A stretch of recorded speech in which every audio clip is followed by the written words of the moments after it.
Hello everyone, this is Charishma studying in CSEB from Narayana Engineering College, Nellore. Today I am here to explain about Q from the subject data structures.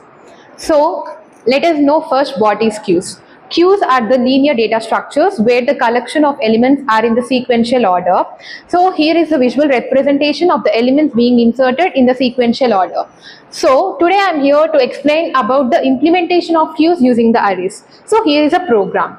Firstly, we have to declare the header file #include stdio.h where the functions are in the header files to perform the specific operations, and then we have to define the size as 5, which means when you use the word size in the entire program, it automatically takes as 5, and then you have to declare q of size in the form of the array, like how you declare array in the declaration part. And then you have to take two variables, front and rear, and you have to assign them to -1, because in arrays there is also an element 3 and the array's index start from 0. So when the queue is empty, you have to give the number -1, and then you have to take the function void enq. What is enq operation? Enq operation is the insertion of elements in the queue.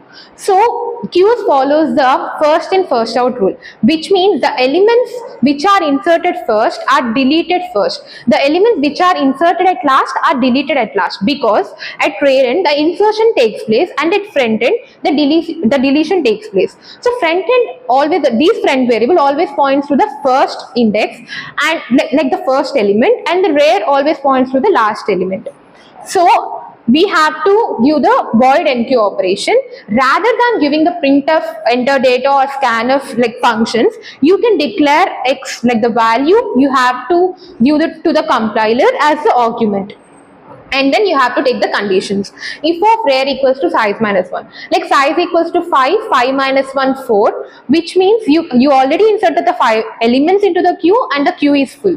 You have to print that particular statement here, and the other condition is front equals to -1 and rear equals to -1, which means the queue is empty. So you have to insert the elements. So what is the first index? There is 0.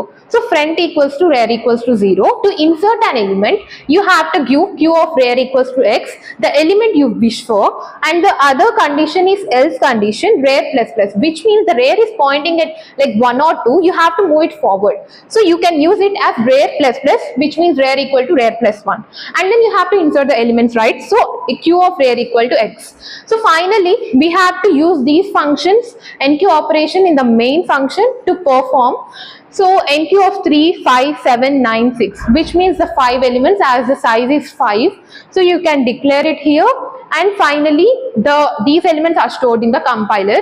This is all about the implementation of q using arrays in the enq operation. So this is the display operation to get the elements in the output that are being inserted like using the operation enq. So firstly you have to take the condition front equal to -1 and rear equal to -1 to know that there are no elements in the queue. So you have to use the printf statement, queue is empty. Else you can go with on the display process. So you can use the intimating statement, elements in the queue are, and then you have to take for loop. You can declare I here, int I equal to front. So front points to the first element, so you have to give it as I equal to front, and I less than equal to rear, means rear points to the last element, and I plus plus. You have to display the elements from front to rear, so you use the for loop. So you can take here printf statement %t/t for the tab space, and q of I, like from front to rear all elements should be displayed. So you use display function in the int main, and you get output 3, 5, 7, 9, 6 in the whole like display operation. This is all about the display operation. Thank you.